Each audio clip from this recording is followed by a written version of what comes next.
Look, detectives combing through the hood looking for a corpse. Draco hitting. I don't think your body can endure the force.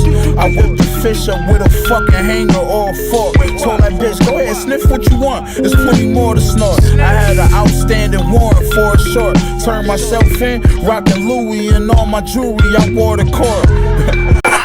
He wanna sex, niggas be dreaming. I'm from the X, niggas be scheming. I'm on the next, days not breathing. Thumbing a check, floating anemic. You thought I was feeling you? No. That nigga munch, nigga eat it, he eat it for lunch. Bitch on my body, I get what I want. Like, you thought I was feeling you? No, I was feeling you. That nigga munch, nigga eat it, he eat it for lunch. Bitch on my body, I get what I want. Like. Good evening. Hard to Kill. Here we are with Captain Sofia Ripa, episode 58, Hard to Kill podcast. How we doing? Hey, how's it going? Thanks for having me on.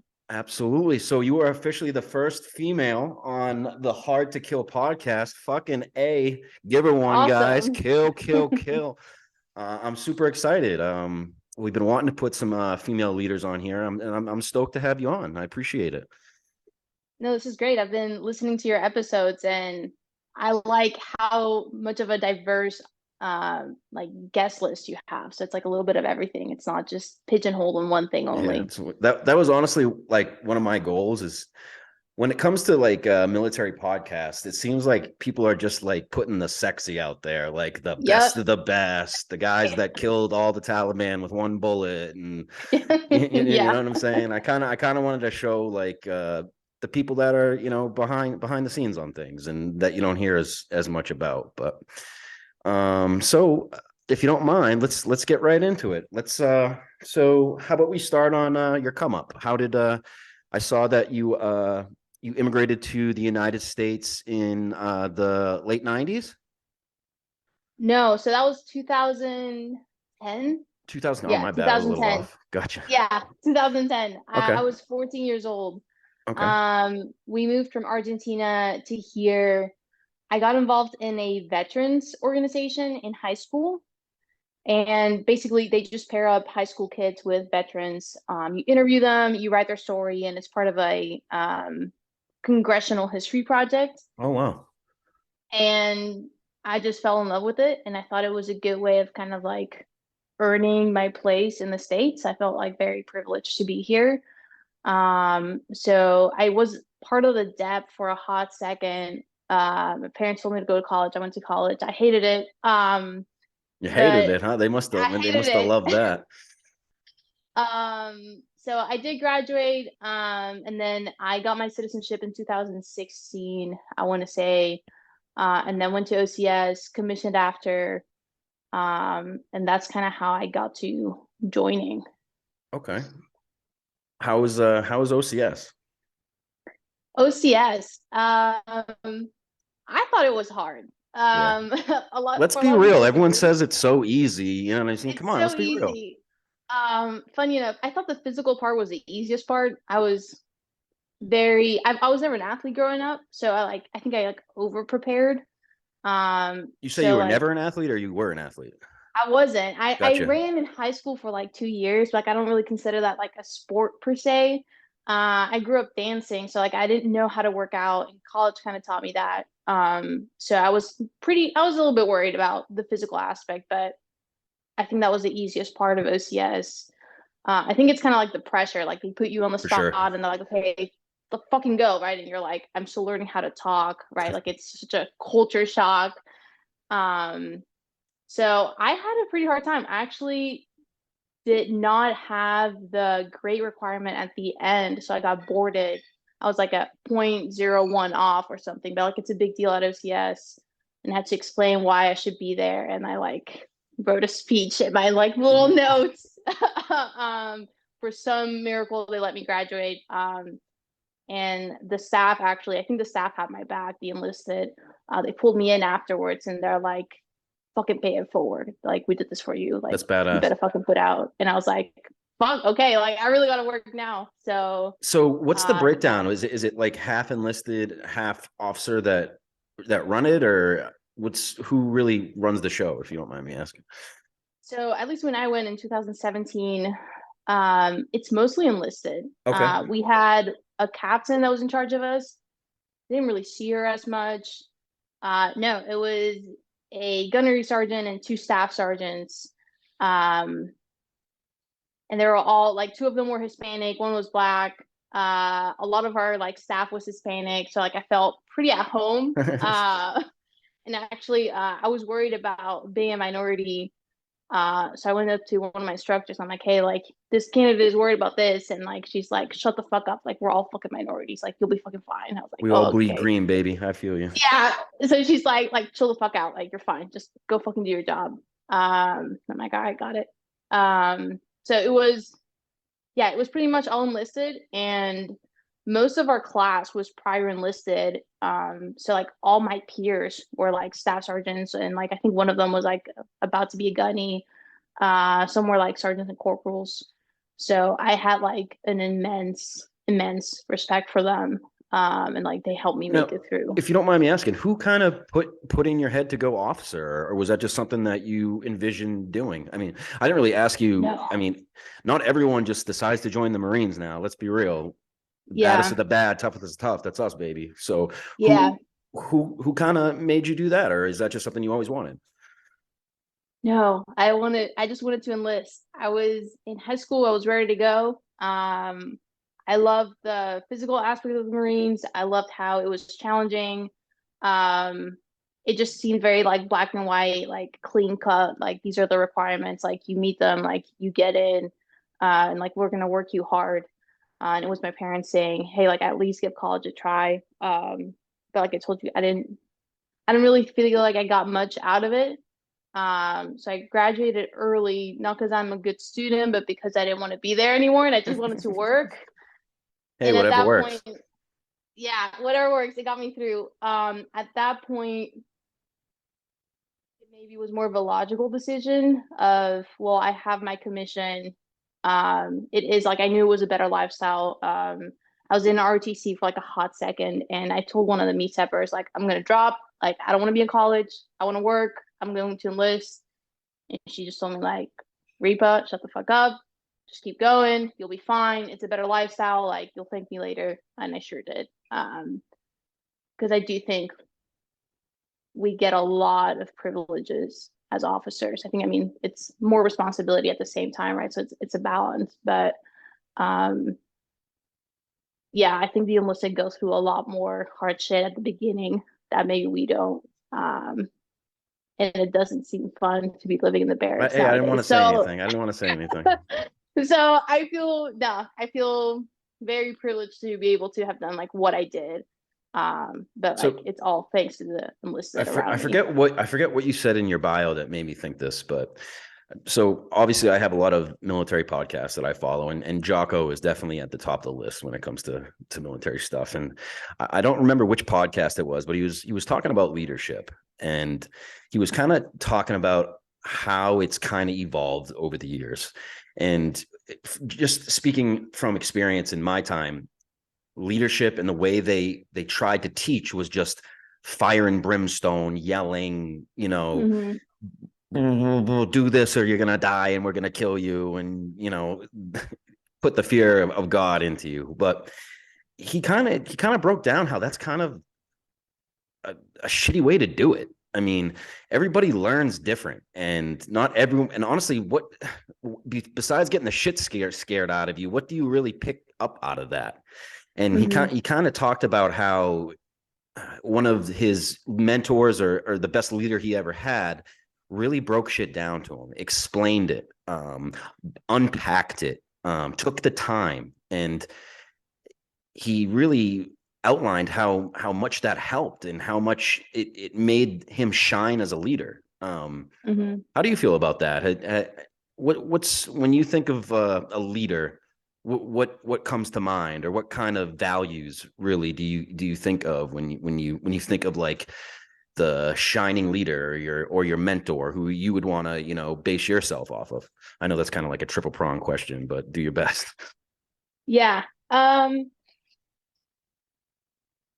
one. I think for me, what I really look up to is Matt Perry, and I've tried to simulate some of his leadership and what I do every day. I think the best leaders pull everyone under them up with them, right? And it's like they're not the one in the spotlight, right? Like you're not going to see them like, getting rewarded all the time. No, it's like their subordinates doing that. Like if my corporals, my sergeants, my lance corporals are like the ones getting highlighted by the command, they're the ones like, oh no shit, like they did the fucking work. Like they can do like the same level of execution as some of our officers can do. Like that, to me, that's success. And I think he does that a lot. I think he's very selfless in that. Like he's never going to say like, I'm the shit. He's going to say, Who is no, this? my Who is this staff. again? I'm sorry. You kind of went it. Major Matt Perry. Major Matt Perry. Okay. Yeah. So I think that's a good leader. I think, and I try to instill that in my lieutenants as well. Like got it. Like all the officers went to college. Like I have a minimum expectation of like what level you can execute at, like, and you should. And if you can't do that minimum, like you're failing and I'm going to remove you from the spot. But to me, success is, oh, your subordinates are doing better, right? Like you are like investing time and you understand how to mentor them to take them to the same professional level you are at. Because let's be honest, like a lot of us junior officers and enlisted, like we're around the same age. And I think our enlisted are like just as capable as we are. And it speaks more to me that you as a lieutenant can bring that corporal like close to your level and like you can disappear tomorrow and like they'll fucking execute just as good or maybe even better without you. That is success. And that's like being selfless as a leader. And I think that takes time to let me sit down with my subordinate. Like, what do you need help with? Like, what are you like actually failing? And I'm going to be honest with you. Like, you suck at this. This is pretty good. This needs some work. Here's how you do it. Come back to me and let's review. And then getting them to that higher level. To me, that's like good leadership. So yeah, I think it goes a little bit with like explaining things better, but really also seeing as them, looking at them as like equals in many ways. Like we're all adults.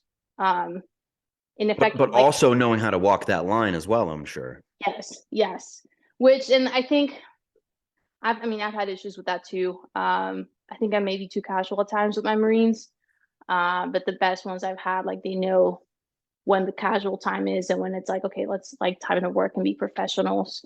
And when it's like, okay, she's in charge, yes ma'am, no ma'am, or where I'm telling them like, hey, take the reins, go execute.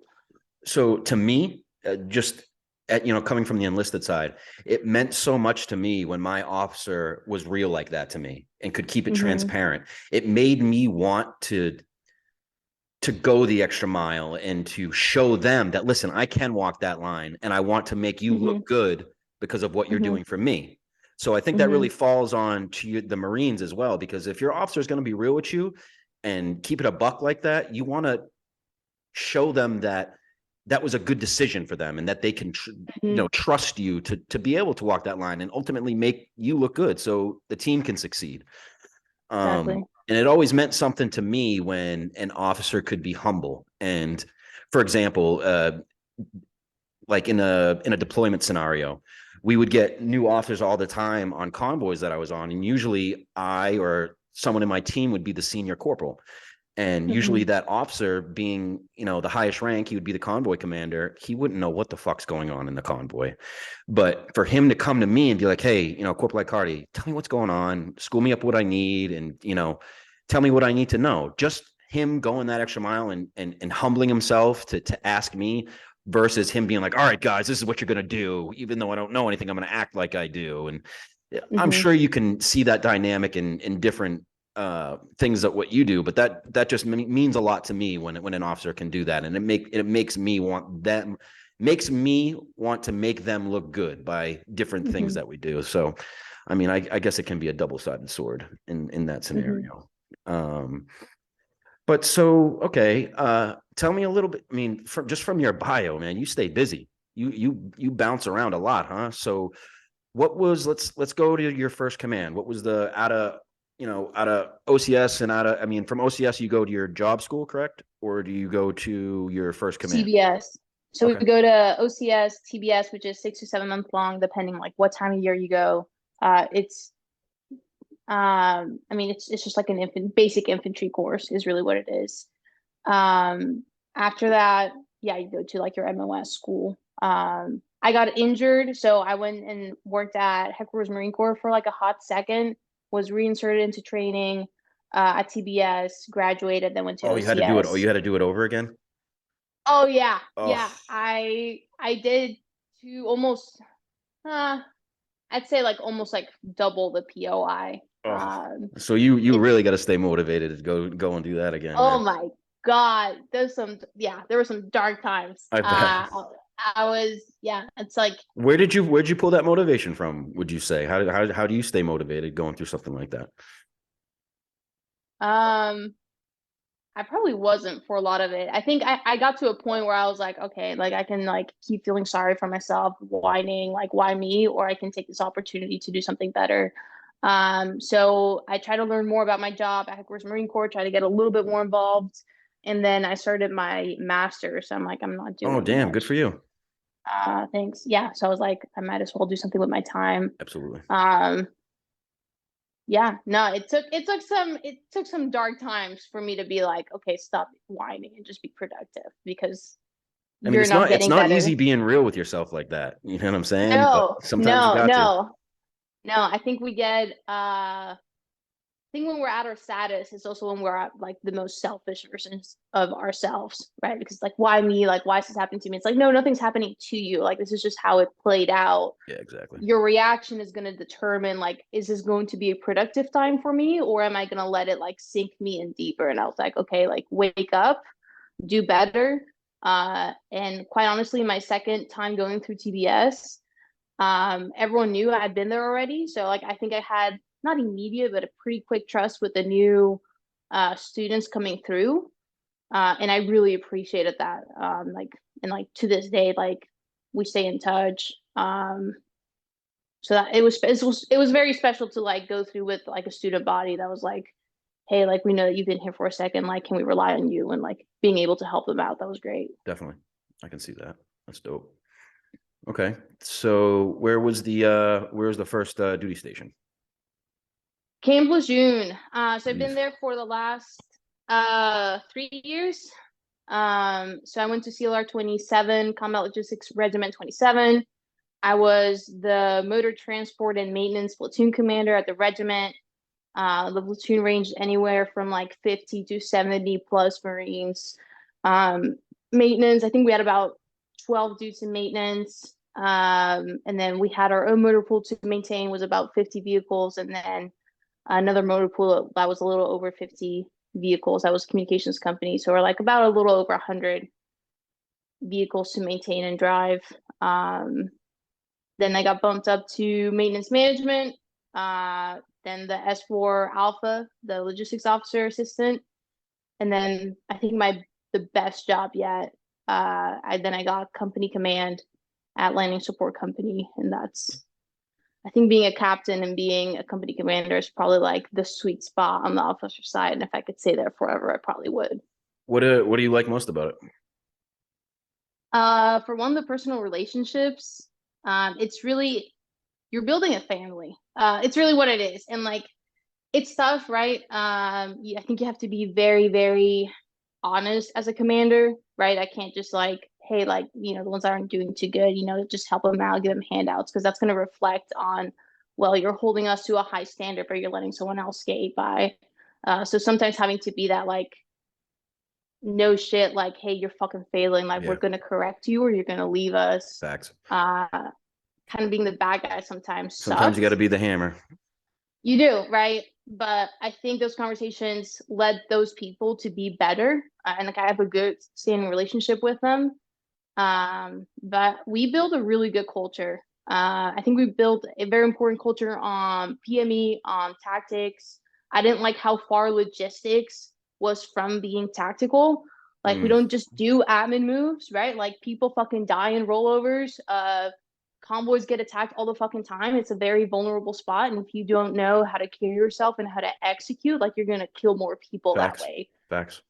You need to know how to manage the gun on your vehicle. You need to know how to fucking program the radio. You need to know how to drive. You need to know how to fucking nav. You need to know how to fucking recover a vehicle. Like it doesn't stop at you just being an Uber driver. Good at one thing. Yeah. It's best to be Yeah. versatile at all things because who knows what's going to fucking happen, right?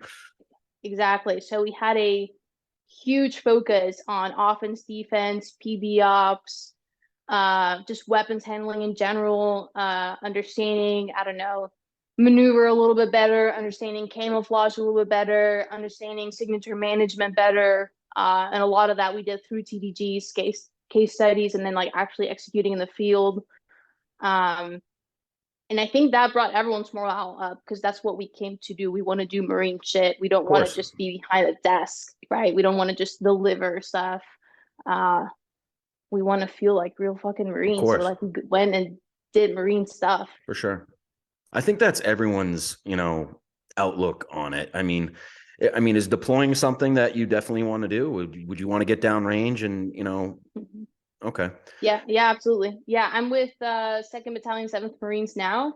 We're going on a UDP, which is I think the closest besides MU that you'll get right now to like a full-on deployment. But yeah, I feel like we all join for the same thing. I don't think anyone joins because they want to be, let's be real, comfortable at home, right? Like, and if that's why you're joining, like you should probably be in a different branch. Exactly. It's funny because I talk to a lot of guys that joined in the middle of OEF, OIF, and for some reason they didn't get the opportunity to deploy. And it's like, shit, you almost get a form of PTSD from that because you train all the time and you just always want to go prove yourself. And then when you can't, it's just like a shot, it's almost like you never got to see it. And that kind of sticks with you. And I can understand why guys get hung up on that for sure. I would be definitely upset if I never got to deploy or do anything. Cause as you said, Marines, I mean, that's why we joined the Marines, and we want to flex a little bit. We want to go and do our thing. You know what I mean? Yeah. I think it also serves as a reminder, even if we don't get to go, like what happened at the airport in Kabul. Shit. So I sent one of my maintainers on that MU. Really? My TBS roommate was on that MU. Sergeant G was from our communications company at the regiment. It gave me it was like a reality shock, I guess, that you don't know what's gonna fucking happen in the world, right? Like you're a maintainer at a logistics regiment 1 second, and like now you're standing guard. Yep. Like this was like no one knew it was gonna happen. I'm sure some people like had, I don't know, some information out of like where it might go, but like no one knew this was coming. How could you know that was gonna happen? That's right. Crazy. Right. And right after when CLB-24 came back, they had a pretty heinous rollover that killed 2 Marines. Oh, and RIP. Man, that's all it was. It was just a reminder, like we need to take our job serious. Like it doesn't fucking matter if you're on a MU. It doesn't matter if you're driving some Marines to the range. It's real. Like none of this is training, right? Like you driving the fucking truck isn't training. You delivering something isn't training. You fixing things isn't training. You hooking things up to a helicopter isn't training. It's all real, right? So I think we get sometimes stuck in this like admin mindset and like whatever, we get sloppy. Complacency. And like that's how, all the time. And I think that's not to get too like somber here, but like that's how we lose lives. No, absolutely. Right? Like and I think that's been my biggest reminder. That deployment for those other units in Lejeune that went, and then the rollover right after that, I was like, well, shit, like we always need to take our job serious in the rear or deployed. Like you can't just say like, well, I'm not as good as them, or I don't get to execute as them. Like you're still, like we're still doing range. We're executing ranges. Like people could still die. I'm glad you think that way, because honestly, to be real, a lot of guys from my era, like guys OEF, guys that deployed, we kind of have the notion that the Corps has been getting a little soft, and guys, guys and gals don't really have that stay vigilant mindset. And I'm glad to see that it's alive and well in you, because that's something that I truly believe we need to keep in us, and we need to pass it along, because as you said, who knows what's going to happen? We never know. And as Marines, we pride ourselves in being proficient in that regard. So I'm happy to see that, for real. Yeah. And I think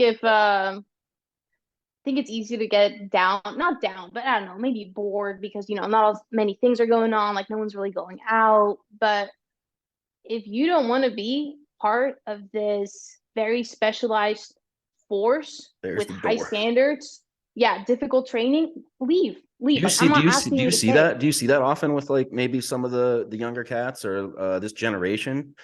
Um, Sometimes got this I one mean, I can really, understand it. yeah. I mean, and I'm guilty of having the same mindset at times, right? Like, why am I here? Why did I join? Like, I'm doing long hours, like I'm not getting much return, and like it's all training, right? Like I've had that mindset too. Um, for one, I don't like people who think they're too cool for the job. I didn't ask you to be here. Leave. Like literally, like, and I've told my Marines this as a platoon commander, company commander, section head, whatever it was.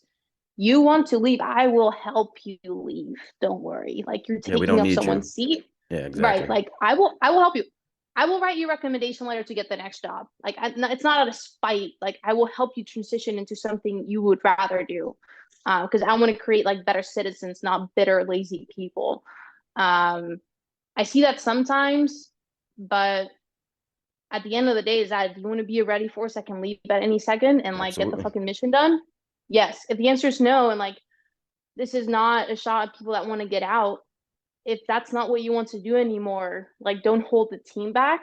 Like focus on getting out and like do your job when you're needed and then leave. I hear you completely. So, as a like as a female officer specifically in a male dominated branch or industry, whatever you want to call it, what obstacles would you say you've had to overcome, and how have you, I don't know, I don't want to sound corny, but how have you overcame them and kind of proven yourself a leader in those scenarios? Um, it was hard at the beginning. Um, People spoke to me so differently sometimes that I would answer the phone on speaker so that my Marines could hear it. And we'd make fun of it or like, okay. Like we started making memes because I started being mean to other people because I'm like, you fucking like you little shit, like just listen to me, like I know what I'm doing. Might have also been because I was a new officer, like maybe that wasn't gender specific. Honestly, just being good at your job. For I feel sure. like it's as like and it's not always as simple as that. I think there are a lot of people still with prejudices, like they tell me. Um, No, but I think your work speaks for itself. I it think you can does. overcome that because there's so many incompetent motherfuckers. So if you're Yeah. constantly grinding, you're constantly proving that, listen, I'm gonna do this. I'm gonna do it to the Yeah. best of my ability. And I don't give a shit if I'm a guy or a girl. Like I'm gonna do it Yeah. better than the next one. That gets noticed. Yeah. Yeah, it does. I think one of the, and this might have been because it was like after COVID. But we had to get our Marines back in shape. Like I knew they were not going to get good PFT scores.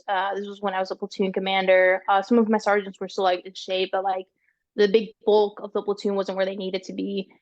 And I would take them on very grueling and boring runs. And they weren't long. I'm not one of those who like takes them on a 7 mile run. I don't do that. Just like 3 mile run, some Yeah. circuits, keep it simple. Um, then I realized, wow, I can out PT all of them. I Mm-hmm. don't need to prove anything. Like I think that it just like clicked in my head, like why do I feel like I need to prove anything? I just need to do my job. I just need to make sure my Marines are taken care of, and I need to perform well. Right? Like I think that I just took a whole load off of me where I'm like, I'm right where I need to be. Um, and I mean, earning my Marines trust, that was like the biggest, that's another really big boost. Like when you have your whole family, like, and like your subordinates, like supporting you. Like they knew I had their backs. Like I wasn't going to let anyone talk to us however they fucking wanted. I think you really start to see things change once you acquire that. Yeah. Yeah. It's, oh my God, it got bad. It got bad. They would do some sketchy shit and then they would tell me. And I had to tell them, like, all right, guys, love you. Stop. But come on. Stop. Yeah. Don't implicate me. Just tell me you got it done. I don't need to know what you stole from who. No, I don't want to know. I don't want stop. Yeah, no, my Marines having my back, and that starts with me having their back, slowly building my reputation and like doing my job. And I think that's it. And like honestly, sometimes it also, I don't know how to say this without it coming off wrong. There was a time where I felt like a lot of other lieutenants were getting noticed when I was doing like double the work and getting double the results. And sometimes it just meant that I had to make sure those results were also in the spotlight. And that didn't mean me specifically. But I'm like, okay, like how can I show the command that like we're doing it and we're doing it 10 times better?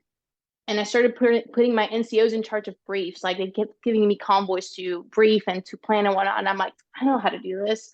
If my corporal and my lance corporal could do it, that's success. So I started putting them in briefs. So you'd have like captains and lieutenants briefing and then like my corporal. And it's fucking awesome. And that's Hell yeah, like, it is. oh, like Motor T has her shit together because their Yep. corporal is briefing it. Their corporal's leading this movement. Like they got the terrain model, they got comms, like they got the weapons, they got counts, like they got everything figured out. That empowers that individual too, and that, you know, it just makes them succeed because it gives them motivation. It shows them, you know, that they can do it, and it's just a great way to show your leadership, most definitely. Yeah, and I think gain trust for sure. Yeah, I think that was, at least at that unit, all I needed to do to prove myself, or like, I don't know, I guess get more buy-in. I just got to division now. At least so far, I haven't noticed anything different. I'm sure if I don't perform well, I'll see it, as anyone would. Yeah. But no, I think at first it was a little bit hard. But now you can't tell me I suck if my shit's on lock and I'm better than you. Of course. So I will just fucking work hard. Facts. I hear you. Once again, as a female officer, what advice would you give other young females that, you know, are considering doing the same thing, following in your footsteps? What are some things you can recommend? I definitely think being physically fit is a big part of it. It does. I don't like it when people only focus on that. I'm like, oh, like he knows how to fatigue, he's strong, he's swole, like he's probably good. Nah, like he could also be a dumbass. But True. Being able to, right? We've seen that, like that one kid that is too always many times. Too many times. They're never at work, and it's like, okay, if I also never worked, I could also look like that.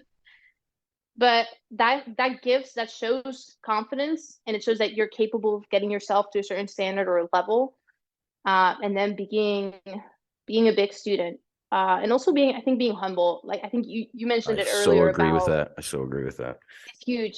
When you said that, you know, an officer sharing like what their blind spots are or their lack of knowledge, I think that makes the biggest difference to me, like who learns the job quickest. And like I would offer that female or male officers, honestly, or just new Marines in general. It builds trust if you show like, hey, this is what I don't know, this is what I do know. Can you help me fill the gaps? And it also lets you learn the fastest. Like I was very quick to be like, look, I have this much understanding, help me get to here. And I would find as many sources as I could. I didn't come from a military background, like military family or anything, or military culture. Yeah, me either. And I was like, okay, like I don't have a network. That makes it kind of difficult. I'm glad. It's cool that I can. We're similar in that regard, because I can feel that completely. Because sometimes when you go home, you want to be able to bounce some shit off your family, and for us it's difficult because they really don't know anything, and it can be hard sometimes, and ultimately though it makes you stronger, because it does. Yeah, I agree. I think I learned to kind of cold call people or like walk into people's offices. I was having a hard time with my Motor T platoon. I just started touring Motor T platoons around base and sitting down with enlisted and officers. And how do you guys do accountability? Who's in charge of what? What does your accountability board look like? And I think that I made so many connections. Like by the time I was done, or like even by like year 2 in Lejeune, whatever favor I needed, I knew someone who would be able to get me the right answer, get me the result I needed. So probably, I feel like it applies to both female and male, but physical fitness, networking, being humble. Networking's huge. It's really huge. It helps with everything. And then being a student of your craft, that's a big one. Like I never stop reading. I'm always telling my Marines to read things. We're doing PMEs all the time. That's what makes you stand out, because I don't need a Marine who, I mean, sometimes we do, but like, I don't want a leader who's just following in and like coloring within the lines. I need someone who's going to be innovative, get me there faster, get me there cheaper, and be more lethal. For sure. Like, that's the next step, right? Because ultimately, we're all fighting to win. I'm not fighting to die. So if you can help me be better, like that's the goal. I love that answer. It's awesome. Well, what are some of the strategies that you found most effective to balance your personal life with your professional responsibilities as an officer? Because that's kind of what we talked about earlier about kind of walking that line, and it can be difficult. So you mean like personal life? Yeah. Wise or? Oof, I feel like I'm still learning that. It's a tough one. That's a tough one because I'm a workaholic. I think one way I sort of did that, I keep my friends and my relatives kind of in the know what I do. I go to great lengths to describe them and teach to them like what it is that we do. So that whenever I do come back with a problem, kind of how you were mentioning, they could kind of get the gist of it. And that helped me like include my personal life into my professional life more and not just have like okay, well now here are my civilian friends and my civilian family and here's my military family. It was like, no, like everyone understood what was going on. Gotcha. Balance, I think I'm still figuring that out. That's fair. To be honest. That's fair. That's a hard one. I think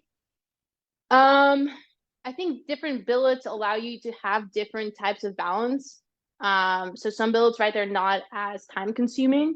When I was the maintenance management officer, I was a little bit bored, to be honest, and I decided to create the expeditionary leader page because I'm like, I have a lot of time on my hands. I'm gonna do something about it, and I created the page. So, and that allowed me to like, I don't know, I like social media. I like teaching. I like putting products out there. It's kind of like a little bit of a side hobby. It's funny because I come from a generation where they hated on social media heavy. And we're just, it's funny. Do you see how we're kind of moving into a generation where social media is accepted in the Marines? And yeah. I'm sure it's still strict. I know that's not, actually. Okay, so we left off with kind of getting into social media. And yeah, as I said, it was such a weird time, like 2010, 11, 12, because social media was just starting to, come out, and we wanted to, bring it in with us, but we were still in the era where taking pictures, videos, that was not cool. So how is that changing nowadays? How are we starting to institute that and bring it to maybe everyday life as a Marine, or you tell me? I think it's still finicky for sure. I think that you can still make a lot of mistakes on social media. In the Marines, I'm sure. 100%. And I think sometimes, I think it's very self-centered sometimes, that right? Social media can be, right? Because it's very like self-promoting. And sometimes you need that to grow your audience. So I think there's a line. But I do think there's so many more platforms now where you can get good information, where it's not about self-promotion, it's not about selfies, it's not about, hey, look at me, it's about, hey, like I have some lessons learn from me. I noticed that about yours. You kind of keep it pretty straightforward on that. I mean, you don't see much of you on there. That's why I asked for a bio. Yeah. But what would you say your main goal is, or for your social media? What are you trying to promote? What are you trying to, get to? I'm trying to teach them all the things I fucked up. That's probably no, that's real. Yeah, I messed up on, or things I haven't learned. So sometimes the post is a response to a DM saying like, hey, like, how do you do this? Or do you have any advice on X, Y, and Z? Like sometimes, a lot of times I don't have the answer. So I'll research it. I'll reach out to people. I'll post something, I'll ask a question, and then like kind of gather answers and then write a post. But I didn't feel like I had the leadership I needed when I first hit the fleet, and I felt very lost. And there's so much knowledge out there, like, and I thought if I just had a source that I could go to and like go to frequently asked questions of the Marine Corps, How do I do an inspection? How do I write a fit rep? When should I award my Marines? Specific things like that. Yeah. Specific things. That you can't just Google. Right. And like not orders, right? Like, holy crap, some of these orders are so long. And it's like, okay, if you want an answer to question X, go to reference A, B, C, D, E, and then look at page this, TAC 12. And it's just like, holy shit, like I need to do 3 hours of research to figure out which award to write. And I don't even know where to start with these references. So I was like, okay, what were all the things that I either failed at and I needed when I first hit the fleet? And I kind of just started making posts. I'm like, okay, I wish someone would have like sat me down and talked more about fit reps. I wish someone would have told me, hey, if you have a culture issue in your unit, start with these 3 steps. Simple, right? Like have a starting point. You're checking in. Like what the hell are you supposed to do when you check in? Hit these sections. Get a point of contact for, I don't know, the S4, the S2, the S6, right? Like if something's off, like know who's going to help you with what. What are some of the benefits of joining? How do I transition out? I think that was a big post. I got a lot of traction. That's a big one. It is a big one. It's called, I titled it My Last Day in Uniform. And I was considering, it was in September. It wasn't that long ago. I was like seriously considering getting out. Like I had started. So you're on your second right now? I'm on my second tour, but I've been in a little bit over 5 years. Okay. I was considering getting out. Like I already done TRS. I was starting to interview for jobs. Like I already knew like where I was going to move. I had it all lined up. I had timelines. And every leader I talked to about getting out, they gave me such a negative response about getting out. Almost kind of like shaming me, like, wow, really? Like you're just going to leave? And I'm like, look, dog, like I'm fucking excited about this. Like I'm excited to move on to something else. Like it's not a bad thing that I want to try something else out. So that post is kind of, it's educating leaders, like be positive and be supportive. Because ultimately the leaders that were positive with me, that helped me out, they gave me feedback, they gave me knowledge, not judgment. They're the reason I stayed in, not the ones that are like, well, why do you get out? Like, why you should just stay in? And like, they make it almost like a personal mission. Yeah. Or like, I know what you mean. It's just like, oh shit, like I don't want to be part of a force that like guilts me for wanting to do something else. I want to know. Exactly. Just be real with me and tell me both sides. Like I hear you. Yeah. And I think it's fine if you've outgrown because to a certain degree, dude, you get excited about getting out of the Marines when you're thinking about, you know, actually getting out, and then it gets in your head. But I think honestly, like, I think you made a great decision because you have a great path ahead of you. You know, see, for instance, I wish I stayed in, but then again, I don't know. We live in a tough time. Who knows what's going to happen? The Marine Corps is changing, but you know what? You can't stress on those things. All you can do is just worry about you and your own. And no, I think you have a great path ahead of you. You definitely have a good head on your shoulders, and that's awesome to see as a young officer, because let's be real. I mean, the enlisted look at officers in a certain way, and a lot of them, there's a lot of bad leaders out there. And yes. I think honestly that had a lot to do with me getting out. I had a lot of bad leadership, and you know, that it sucks when that happens, but I don't know. You could look at it a bunch of different ways, but the main reason I really started this podcast though is because my generation, we're having a lot of issues with suicide and PTSD, whatever you want to call it. They keep changing it every other day. But I don't know. What do you think about that stuff? I'm interested to get your point of view and kind of how the military is, or the Marines specifically, is looking at from an active duty standpoint. I mean, I'm sure you have some guys that went through, I mean, they're probably gunnies and staff NCOs, but I'm sure they went through all that and they most definitely have PTSD and are still active. So I don't know. What do you think that the Marines is doing to help with that, really? Or what should they be doing? I think the stigma is improving, or at least it's dissipating a little bit. Like I've taken Marines, so I'm talking multiple, to the hospital because of mental issues. Just, would that be something that you noticed, or did they kind of come to you? And probably a little bit of both. I think there was some trust, but I mean, it scares you. It scares you because I don't know what's going on in your head unless you share it with me. And I just want you to be better. I think there is a little bit more understanding, especially, okay, that's one thing I'll say. Besides them sometimes being too cool to be at work, this new generation has a better understanding of that. I will say that. Like, I don't see them like judging because you're stressed out or you have anxiety or you're depressed, right? They're like, oh, dude, like, take care of it. Like, yeah, let's, like, what do you need? They'll Like, give let's you talk. that time to take care of it. Yeah. Even like the junior Marines, like I don't see, or well, I'm also not like a junior Marine, but I don't see like the no one's gonna shame you for like going to therapy. That's like going to the athletic trainer, right? Mm-hmm. Like why would I judge you for that? So I think that's something that the newer generation is helping with because they honestly don't care if you do that. That's good to hear. It's great. I have one of my gunnies, he's retired now. He had PTSD.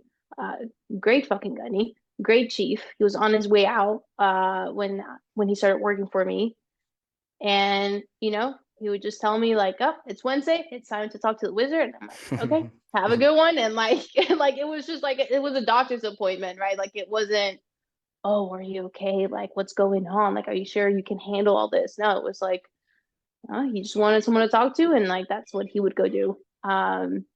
So I think it's improving. I do think the Marine Corps not the Marine Corps, I would say the government has an extremely long way to go For sure. on providing proper care. For sure. I will say that. And I will write, I haven't, but I should point papers on how like extremely limited the service is on providing good mental health care. Not just like, oh, go to the ER. Yeah. We're gonna observe you for a few days. Yeah. Okay. Do you still want to kill yourself? No. Okay, you're good. Okay, now go to this random therapist, exactly. and like you should be fine in 3 months. That's another thing, right? Like we think mental health is fixed in 3 rounds of therapy, or oh, now that you went to the 3-month whatever, I don't know, farm, wherever the fuck, and like now you're fixed. Now you can go back to work. No, it's it's kind of not like that easy. It's not. It's like addiction, right? Like it's something you have and you always need to learn how to manage it. It doesn't mean you're inept. It doesn't mean you can't deploy. It doesn't mean you can't do things, but it means you have to constantly apply those tools to keep you sane. As we do with injuries, right? Like you stretch, you do your lunges, right? Like it's not like, oh, now that I'm done with my injury and my physical therapy, I don't have to do it anymore and I'll be fine forever. No, like you need to keep stretching. I'm glad that you're aware of that, because that's not common. A lot of people, I mean, it seems like maybe it's because it's not talked about a lot, but it comes across like not a lot of people understand that. And I can tell you that from a first-hand experience, because I've done the groups, I've gone to the therapy, and a lot of them think it's just fixed by taking this medication for a little bit or talking to this person for a week. Yeah, it's not that simple. It's not. I'm happy to see that an active duty officer can be aware of that, because that's definitely something that we need to be aware of and implement. I agree. So what would you say are some of your long-term goals for your career and maybe even beyond the military? I have no idea. I just gotta survive this next job, try not to get fired. I don't know. I think I used to really want to get into politics. It's such a weird time. I was just gonna say that. Good luck. It's such a weird time to be in the government. So that's definitely made me like push away from that. But I think I'm always gonna want to serve in a way, whether it's like a nonprofit and helping humanitarian missions. I don't know. I've seen a lot of humanitarian missions in relation to Ukraine, about providing food and like education to a lot of children in the war. So whether I'm doing that within the military or outside, I think that would interest me. Right now, I don't know if you guys say this for boot camp, but I'm just trying to make it to the next chow, just survive the next section of my life. But did you catch the Afghan trials recently? Yeah, that was brutal. What'd you think? Yeah, that was fucking brutal. For one, I'm sure you guys talked about that. I'm sure everyone was talking about that active duty wise. I'm relieved that there's an audience and that we're being heard in some matter. I'm not saying it's perfect. I'm not saying it happened how it should have. But like, I don't know if that would have happened 10 years ago. No, I doubt it. I don't think so. It's so difficult to comment on this though, because honestly, we weren't there and we don't know exactly what happened. That's always something I triumphed and because it's so easy to comment on these things when at the politics level, people take these instances and they say the woulda, coulda, shouldas, and if I was there, I would have done this. And blah, blah, blah. You weren't there, and you don't know how it went down. So people that just say it's so easy as, oh, I would have pulled the trigger and I wouldn't have cared about getting in trouble. No, yeah, it's so complicated. And I think that's one thing I do think social media worsens is that it's so easy for us to get in touch with these like split moments and like us judging directly. In the past, you read about these stories in books years after. Exactly. That's a good point. Maybe a news article, right? But now I even think leaders are very touchable, right? Like, oh, I see him, he posted this, or oh, like this politician said this commentant said that, like, why do they say that? Like, that's BS. It's like, well, there's more to it. For sure. And it's so easy for us to see like a 2-minute clip or a 30-second clip and say like, that's bullshit, I know better. And it's like, well, it's so much more complicated than like a reel on Instagram. People that like go all in on commenting on that, I really think they need to, what we were talking about earlier, they need to humble themselves, because it's not that easy. It's not that straightforward and clean cut like you think it is. It's not. This isn't Hollywood. The people that just put themselves in these scenarios in their mind and envision them just triumph. I mean, it's not that simple. There's so many variables that are going on. I can't even imagine being this sergeant in that situation. Oh my God. Like to have that in your field of view, seeing that, and then the thing that you're worried about in that situation all the time, because it's drilled into your head, is don't pull the trigger unless you have this guy, and this guy telling you this, and this. And the ROE clearly states that you can't do it unless you're getting shot at. But you see this guy with bomb making materials and you know that what he's doing. So, I mean, I can't imagine him doing exactly what he said he did, calling it over the horn, and then everyone being like, no, never mind. Yeah. Like that's a life or death situation, and crazy. It's complicated. And I think people need to remember that. And I fully believe that. And I think the best military officers are honestly pacifists. War is immoral. It's not natural. It's not natural. And it's not the answer either. It's not clean. No. It's not like there's a right way of doing and a wrong way of doing. No, it's like basically, as much as we have ROEs and we have, international law, it's very much a lawless space where we attribute our own score to how much we value someone else's life. Yep.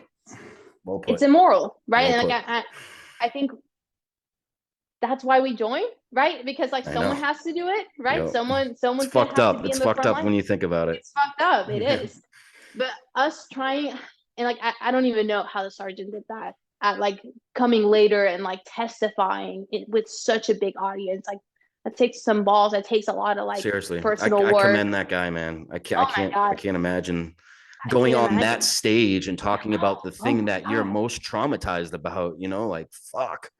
That is so. That's a very intimate thing. I get aggy talking about my shit in front of one therapist. Never mind the Supreme Court. You know what I'm saying? Like, oh my God, I can't even imagine. And for us to just think, it's black and white, and this is how it should have happened. Like that's short-sighted. And like that's been a huge thing that I try to instill in my Marines. It's important to be a critical thinker, and it's important to understand situations. I love that you said that. I love that you said huge. Critical thinker. So like, huge. I don't want a junior Marine who's just like, I ma'am, no ma'am, yes ma'am, and then like do whatever. Like, have your own fucking head. Like, be an independent thinker, understand the commander's intent, execute, right? But don't be a robot. Like, and I think that's one way I do think the military has changed. And I don't know if that constitutes as like a woke military. I really don't care. But like, I want someone who can think and I can put in the front line and they know what the fuck to do. Because it's not as easy. It's not how you get trained. It's not it's as easy as what you read in a book, dude. These things are the one thing that I noticed from being in Iraq and Afghanistan. A lot of the shit that I was doing wasn't anything of what we trained. And you needed, it was imperative that you were a critical thinker, because if not, you're dead. If you can't if you can't imply common sense and combine it with what you were trained, you're not going to get anywhere. And I'm really happy that you just said that, because that shows you have common sense, which is such a rare trait nowadays, and it's few and far between people that have that attribute, and I'm happy to see that you do. I will say another, I guess, thumbs up for social media. Seeing how many good leaders we have online, and at least online, I haven't worked with them personally, so like who knows. But seeing a lot of people online do have the best interests and are having these conversations, are sharing like their successes and their failures. I was like, okay, maybe I'm currently surrounded by turds. That's not the whole military, right? Like, this is not my forever. I'm not forever stuck with this horrible leadership that's never going to understand. There's some good people out there. They may not just be here with me right now, but I can still learn from them, and I can still replicate that behavior at my level. And like that's like, I can't imagine when we didn't have social media, and it's like, well, I know, I think about that. Yeah. Like, right, like that, your view as a junior Marine officer or enlisted, you're like, oh, this reality right now, this is the Marine Corps at large. Like, you don't know anything else. It's crazy to think what it was like before then, but I mean, shit. I don't think did I ask you already who your mentors are, or who people that you hold in high regard? Major Matt Perry. Matt Perry. He's a big one. Dave Armstrong, he has the podcast Moments in Leadership. Check it out. Yeah, definitely check it out. He has some good interviews there. He's retired. He went from active to reserves and retired as a reservist, lieutenant colonel. I've called him, even though he's been out since forever. I'm like, hey, like, what do I do about this? I think those two men have been huge in my upbringing. And then there are a couple, they're out now. Well, one's still a reservist, but Lieutenant Colonels Brandon. So it's a husband and a wife. I met them while working at Headquarters Marine Corps. And they are both logistics officers, both have a lot of combat experience. I've called them, like, I don't know, late at night, like, I'm overwhelmed, like, I don't know what the hell I'm doing. That's when you know it's real, when you get that late night phone call. Yeah. But all those people that I met in like very like niche circumstances, I'm like, okay, like, there's good people out there. Like, it's not all bad. And like, I'm sure you could say this from like your civilian experience afterwards. It's the same in the civilian world, right? Like, not everyone is top notch. No. Like, you're gonna have the same issues. It's true. It really is. It's weird how that happens. And honestly, there's shitty people everywhere. Yeah, you know, there's a lot of shitty people. There's a lot of turds, and that's why I don't know. Racism doesn't really. I don't understand it, because at the end of the day, it's just personality. There's shitty people and there's good people, and some people just suck, and some people are great, man. And that comes in every race and all sizes, and you know, any gender. Yeah, for real, it really does. Yeah, it does. But I think that's a touchy one, but I don't know. I think the Marine Corps really helps you in that regard, because you just all of a sudden you get thrown with all different types of people, and you really see what it's like working with everybody. And when you really bleed next to someone that's a different race than you, it breaks down all the barriers, and it shows you that we're really all the same. You know what I mean? To think one way is it's just ignorant. It just shows that you don't have life experience, you know. And even the kids of nowadays that are just preaching woke or this so fire and brimstone, if you don't believe what I believe, you're wrong, and freak out about it. I really think these people are just, they lack experience. They haven't really traveled the world. They haven't seen what it's like in other countries and how good you have it over here. Like, don't even get me started. Yeah. Even that you have the right to complain. Whereas if you did that in China, or if you did that, you know, anywhere else, you might not live to see another day, you know, like, I don't know. My best conversations I had with my Marines, are honestly when we're on opposite sides of the spectrum politically, and it's because we can have good conversations.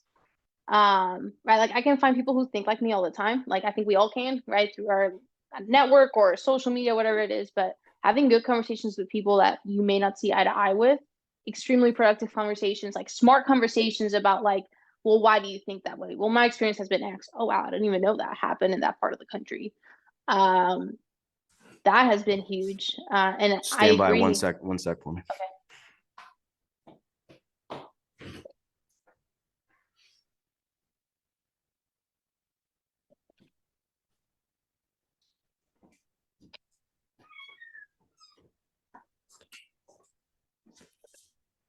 My bad, my Rottweiler got outside. He's getting into some shit.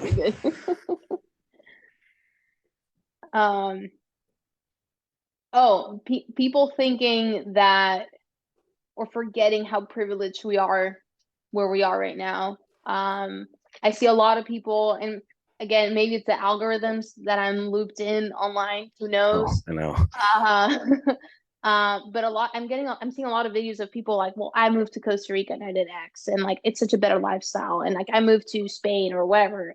For one, it's very different growing up in a country with as many opportunities as the US, and then still being employed by the US and living abroad. That's extreme privilege. Damn, I didn't even think of it like that.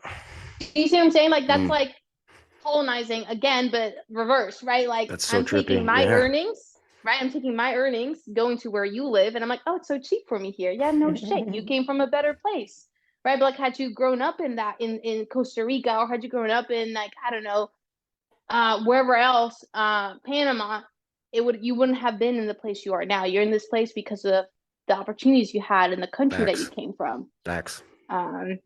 People forget that. Like, they take it for granted. They really do. They do. They really do. And I don't even know how to show that to them or prove that to them. You know, it's like, but I think ultimately it'll come to them, and they'll see like, oh shit, like maybe I shouldn't have gone so hard on this, and maybe, you know, because I know when I was young, I felt like I knew everything to a certain degree. I was very, you know, thought one way, and you get humbled, and I mean, when that time comes, you'll see what I mean. Yeah, no, the older I get and the more experience I acquire, the more I realize I don't know. I'm like, oh wow, there's a lot I don't know. Yeah, it makes you like want to shut your mouth more and just listen. I don't know if this happens on the illicit side too, but like, who gave me the audacity to think I was gonna enter the fleet and just know everything? Like, why did I think I was just gonna have it figured out? And I think I see this sometimes with NCOs, or like younger NCOs too, just how it happens with lieutenants. They get so bitter, right? Well, like, I know what it would be, and like, I know what the right answer is. And as I've gone up from like lieutenant to captain, like, especially like transitioning to being a captain, I was like, oh, that's why we did it this way. Gotcha. It's not because they're all against us or they forgot about us. No, like, there's like a reason behind it. But I think it's easier to sometimes be bitter. And I think what our NCOs in my last company did, what we did as a team, is, hey, we're just going to focus on what we can influence. right? Like, Makes you know, sense. if we think hire has it wrong, hire has it wrong. Okay, well, whatever. Then we can't change that. Like, we can get out, but we can't change that right now. So we're gonna affect what we have. So like What our we can company, touch. Yeah. 100%, we're like, okay, well, we know what we want. We think we know what our right answer is, and we're gonna execute like within commander's intent, but we're gonna do it how we think is best. And well, we'll still have to fall under hire, and that's fine. But like at least what's within our control, we're being effective. I like it. It's funny because I have so many questions to ask like someone that's still active duty, because there's things have changed so much and there's so many. I don't know. I feel like the war drums are beating to a certain degree. It kind of feels like before Afghan started to a certain degree, because there's always people like rumors going around like, oh, we're gonna go here, we're gonna go here, and it feels like we're in that era to a certain degree. I'm sure you know what I'm talking about being in. But yeah who knows? But well, that's all I got for you, Sophia, Captain Sophia. I appreciate you coming on. I think we had a great conversation, and I hope to continue this with you. I'd love to have you on again, and thank you so much for being my first female. That's huge. If you have anyone that you think would be, you know, good to come on the podcast, please let me know. I'd love to talk to them with you. Yeah, stay motivated, man. You definitely have a great head on your shoulders, and I'm happy to see that we have officers that have common sense, and they're applying it, and they're still hooking and jabbing out here and making a difference. Absolutely. Thanks for having me. This was a great combo. And yeah, I'll link you up with some other good interviewees to grow your awesome. audience. That'd be awesome. I appreciate that. Well, there you have it, guys. Episode 58, Hard to Kill podcast with Captain Sofia Ripa. Have a good night and Semper Fidelis.